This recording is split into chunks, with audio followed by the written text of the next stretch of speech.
Class 12 की chemistry में जो पहला चैप्टर पड़ता है ठोस अवस्था, उसके हम लोग महत्वपूर्ण 7 गो प्रश्न जानेंगे। 6 से 7 उसका महत्वपूर्ण प्रश्न 7 को देखेंगे और ये सातों एग्जाम में आपको लड़ने के 100% चांसेस है। यानी जो पहला चैप्टर केमिस्ट्री का पड़ता है क्लास 12 वाला ठोस अवस्था पड़ता है, इस चैप्टर के 7 गो प्रश्न महत्वपूर्ण प्रश्न जो हर साल एग्जाम में पूछे जाते हैं, इसका बढ़िया से आप लोग रिविजन कर लेंगे क्योंकि ये सारे प्रश्न आपके एग्जाम में लड़ जाएंगे। देखिए पहला प्रश्न है, कांच को अतिशीतित द्रव क्यों माना जाता है? वेरी इंपॉर्टेंट क्वेश्चन है, याद रखिएगा। ये कई बार एग्जाम में पूछा हुआ है कि कांच को अतिशीतित द्रव क्यों माना जाता है। देखो इसका आंसर लिखिए, कांच ठोस होते हुए भी द्रव के कुछ गुण प्रदर्शित करता है, अर्थात और द्रव के समान इसमें भी बहने की प्रवृत्ति पाई जाती है, इसीलिए कांच को अतिशीतित द्रव कहा जाता है। इसका सीधा सा ये मतलब है कि कांच ठोस है लेकिन फिर भी ये द्रव का गुण प्रदर्शित करता है और इसमें धीमी धीमी मतलब धीरे धीरे बहने की गति पाई जाती है या प्रवृत्ति पाई जाती है। ठीक है, इसीलिए हम लोग कांच को क्या बोलते हैं? अतिशीतित द्रव कहते हैं। आप देखिएगा जब पुरानी जो घड़े हो जाती है उसमें लगे हुए शीशा का नीचे वाला भाग मोटा हो जाता है और ऊपर वाला भाग पतला हो जाता है। इसका मतलब बहुत पुराना जो शीशा होता है ना,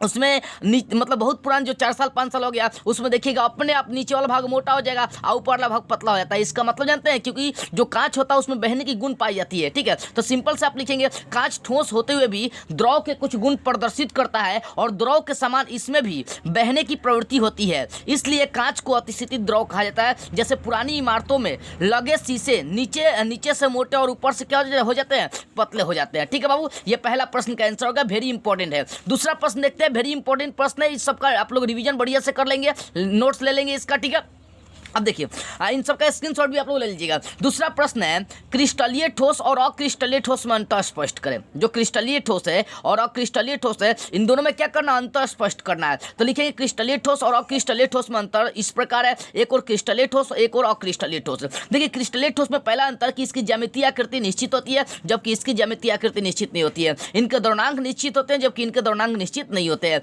इनके भौतिक गुण अलग अलग दिशाओं में अलग अलग होते हैं जबकि इनके भौतिक गुण सभी दिशाओं में एक समान होते हैं। इसी कारण से क्रिस्टलीय ठोस को असमदैशिक कहते हैं और अक्रिस्टलीय ठोस को समदैशिक कहते हैं। ये 4 अंतर आप लिख लीजिएगा एग्जाम में, क्रिस्टलीय ठोस और अक्रिस्टलीय ठोस में अंतर, आपको पूरा नंबर मिल जाएंगे। अब तीसरा प्रश्न देखते हैं।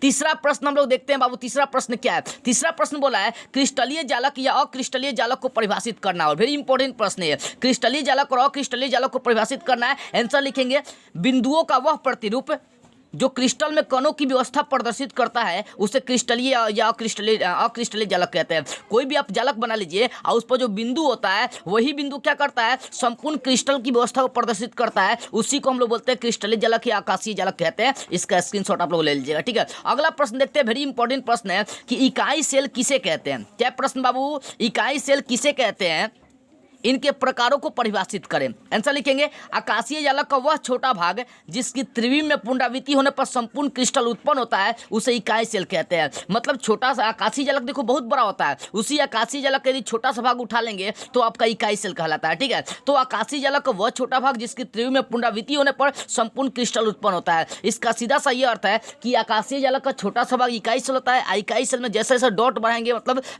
उसमें बिंदु बढ़ाएंगे वैसे वैसे फिर आकाशीय सेल या क्रिस्टलीय सेल आपका बन जाएगा। ठीक है ना, आकाशीय जालक बन जाएगा। यानी आकाशीय जालक का वह भाग जिसके त्रिविम में पुनरावृत्ति होने पर संपूर्ण क्रिस्टल उत्पन्न होता है उसे क्या बोलेंगे? इकाई सेल कहते हैं। देखो इकाई सेल 3 प्रकार के होते हैं। इकाई सेल कितने प्रकार के हो जाते हैं? 3 प्रकार के, सरल सेल, पिंड केंद्रित सेल, फलक केंद्रित सेल। सरल सेल को शॉर्ट में SC कहते हैं, पिंड केंद्रित सेल को शॉर्ट में BCC कहते हैं और फलक केंद्रित सेल को शॉर्ट में FCC कहते हैं। देखो सरल केंद्रित सेल में 1 परमाणु होते हैं, पिंड केंद्रित सेल मतलब BCC में 2 परमाणु होते हैं और FCC में कितने परमाणु होते हैं? 4। यहाँ से ऑब्जेक्टिव क्वेश्चन है, वेरी इंपॉर्टेंट है, कई बार एग्जाम में पूछा हुआ है। ठीक है, अगला प्रश्न देखते हैं, 5वां प्रश्न जो हर बार एग्जाम में पूछा जाता है, ये भी बहुत इंपॉर्टेंट प्रश्न है और ये 2022 में पूछा गया भी क्वेश्चन है। देखो फ्रेंकल दोष क्या है, उदाहरण के साथ व्याख्या करना है। फ्रेंकल दोष क्या है, उदाहरण के साथ आपको व्याख्या करना है। आंसर लिखेंगे, क्या लिखेंगे आंसर बाबू?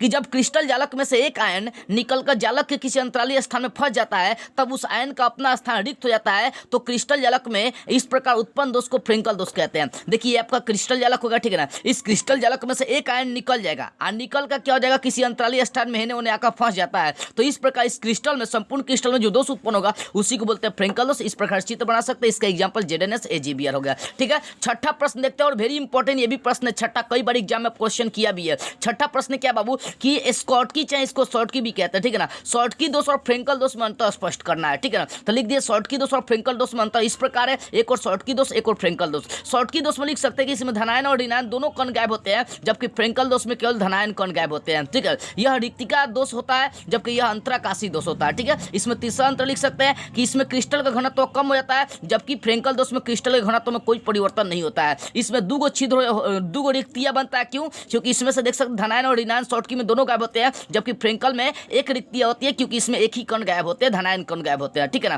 तो इसमें दो रिक्तियां होती है, जबकि इसमें एक रिक्ति बनती है, ठीक है। ये चार अंतर लिख सकते हैं शॉर्टकी दोष और फ्रेंकल दोष में, ठीक है। ये एग्जाम के लिए बहुत बहुत ही इंपॉर्टेंट प्रश्न है, और ये सातों जो प्रश्नों को मैंने चर्चाएं किया है इन सबका रिवीजन कर लीजिएगा, क्योंकि ये हर साल एग्जाम में पूछे जाते हैं।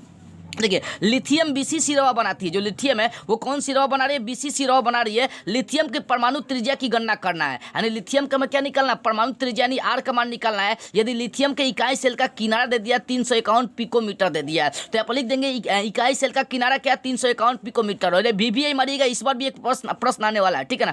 यानी किनारा का मान ए का मान दे दिया, तो BCC में त्रिज्या BCC में त्रिज्या का सूत्र होता है R बराबर √3/4 × A का मतलब हो गया किनारा। तो √3 कहते छोड़िए, एक का मान दे दिया, रख दिया बटा में चाहे तो 4 पिकोमीटर लिख दिया। √3 का मान कितना होता है? 1.732, तो रख दिया 351 पिकोमीटर दिया था आपका। एक का मान जो कहते छोड़ दिया बटा में चाहे तो 4। अब देखो 1.732 का 351 से गुना कर दिए तो 607.932 आ गया, अब बटा में 4 से जब डिवाइड कर दिए तो 151.983 पिकोमीटर आ गया। तो इस तरह से हमने क्या निकाल लिया? त्रिज्या का मान निकाल लिया। तो ये सातों क्वेश्चन VBI है, इसलिए आप लोगों से कहना चाहूंगा कि इन सातों प्रश्नों का बढ़िया से आप स्क्रीनशॉट लेते चले, और स्क्रीनशॉट लेने के बाद इन सभी प्रश्नों का आप लोग जबरदस्त तरीके से रिवीजन करें, क्योंकि एग्जाम के लिए ये इंपॉर्टेंट ही नहीं बाबू, वेरी वेरी इंपॉर्टेंट है, और ये हर साल आपके एग्जाम में पूछे जाते हैं। ये सातों प्रश्न वेरी इंपॉर्टेंट है, और गारंटी ठोकर बोलते हैं कि यहाँ से नहीं भी आपका लड़ेगा तो 8 से 10 नंबर का यहाँ से आसानी से आपका प्रश्न लड़ जाएगा। इसलिए पहले चैप्टर्स का जो ठोस अवस्था पड़ता है, इस पहले चैप्टर्स का सातों इंपॉर्टेंट प्रश्नों का स्क्रीनशॉट लेकर उसका नोट्स तैयार आप आसानी से कर ले। जय हिंद।